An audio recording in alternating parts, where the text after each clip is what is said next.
Regrets. Bakit ganun kayong mga lalaki? Pag alam niyong mahal na mahal kayo ng babae, sinasaktan at binabaliwala niyo lang? Tapos, pag nakita niyong masaya na sa iba, saka niyo lang habul-habulin? Hindi ko naman nilalahat, pero mostly lang kasi. Hey there! I'm an avid reader here, and I'm from somewhere in Western Visayas. Sa title pa lang sa akong confession, makaingon na mong sad. Sad nga may lessons, lalo na sa mga taong di marunong magpahalaga. Just call me Lexi, and just call him Arv. Gwapo siya, matangkad, maputi, pero payat nga lang. Nagkakilala kami ni Arv dito sa Maynila. Pero, we're both from Visayas. Dito lang talaga kami nagkakilala. May bahay sila dito, samantalang ako, nangungupahan lang, cause I'm just working here. Nakilala ko siya na magulo ang buhay ko. I mean, I'm broke. Naging friends muna kami, then, nanligaw siya. Hindi pa nagiging kami ay pinakilala niya na ako sa family niya. That's why I'm amazed kasi alam kong seryoso siya sa akin. After nun, sinagot ko na siya. Masaya kami nung naging kami.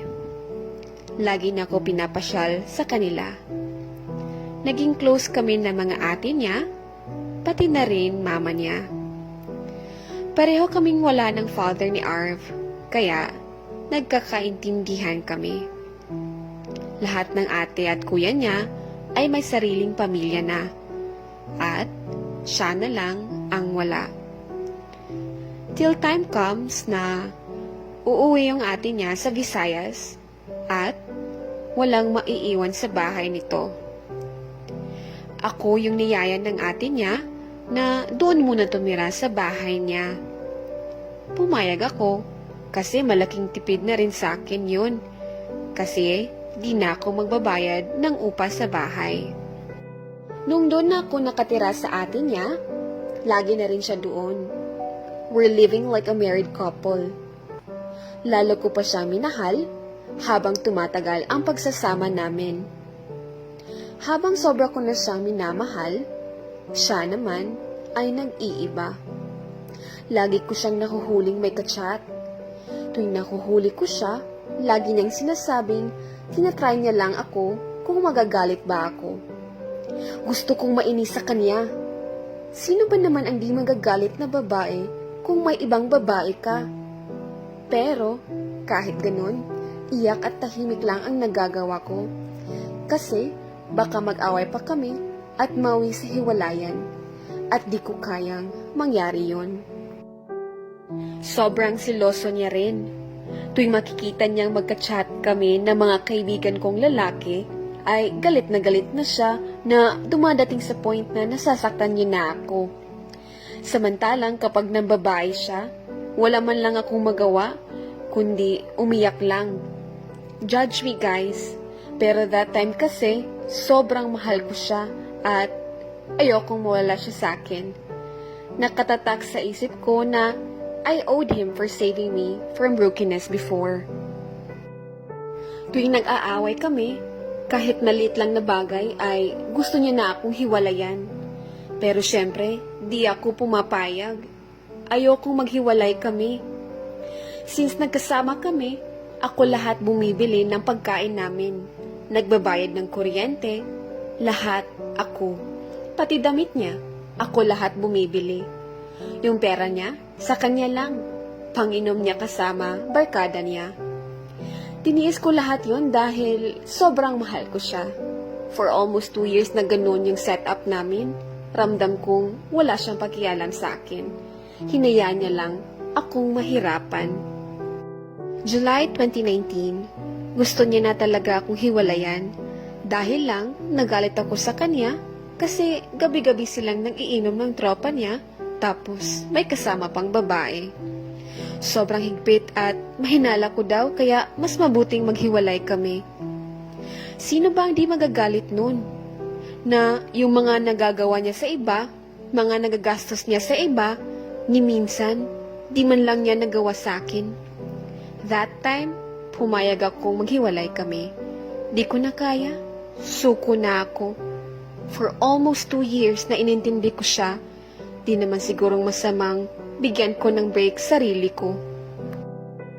Lumayo ako sa kanya, pumunta ako sa ate ko, wherein sa Luzon lang rin pero province area.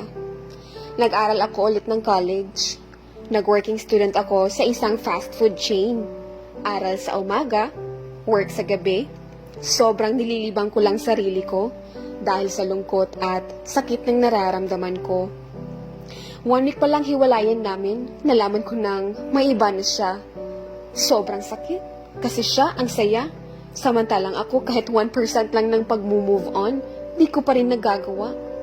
Kahit nasa working place ako noon, tuwing naaalala ko siya, pumapasok ako agad sa CR. Halos susuntukin ko ulo ko para mawaglit lang siya sa isip ko habang umiiyak. Gusto kong sumigaw pero hindi pwede kundi umiyak ako mag-isa at wala man lang mapagsabihan. Wala pa akong friends that time kasi bago lang ako doon at wala pa akong masyadong kilala. Pumayat ako ng sobra dahil di man lang ako makakain sa sobrang sakit.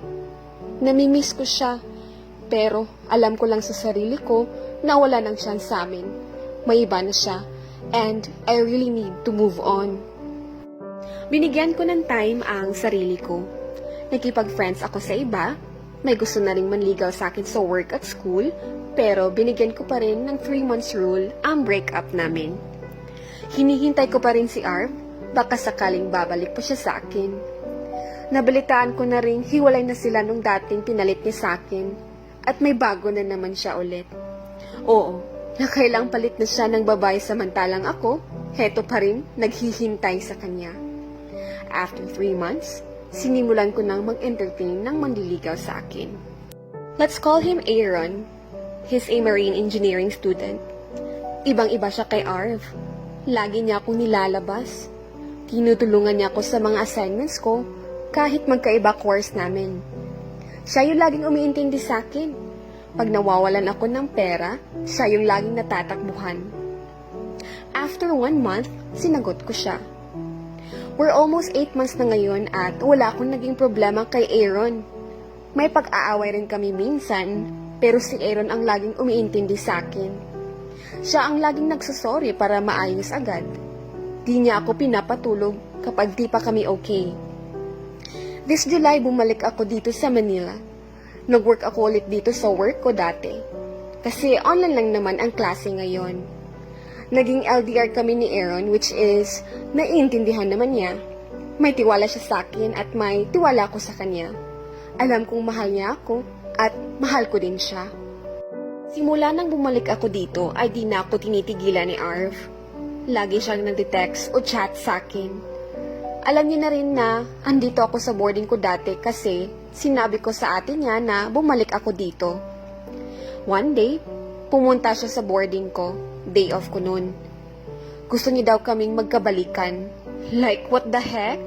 After all, for almost 1 year na di niya ako kinontak, sa dami niyang babae na naiuwi niya, sasabihin niya sa akin ngayon na gusto niyang magkabalikan kami na parang di niya ako sinaktan dati, na parang walang nangyari. Gusto kong magalit sa kanya pero walang natitirang galit ang puso ko sa kanya. Napatawad ko na siya. Wala na akong nararamdaman. Habang lumuluhod siya sa harap ko at umiiyak, nagmamakaawa na sana kami na lang ulit, parang nadudurog ang puso ko. Nahawa ko sa kanya. Pilit ko siyang pinapatayo. Alam kong hindi siya yun. Hindi siya yung tipong nagmamakaawa. Kasi nung kami pa, di niya nagawang iyakan ang pagkawala ko sa kanya. Ayoko makitang umiyak siya kasi minahal ko rin siya dati. Pinakawalan ko siya dati dahil yun ang gusto niya. Pero bakit ganito ngayon? Ba't parang ako pa ang nakakasakit sa kanya? Ba't parang ako pa ang masama ngayon? Bago siya umalis ay tinanong niya sa akin kung sigurado na ba ako kay Aaron. Sa love naman, walang kasiguraduhan.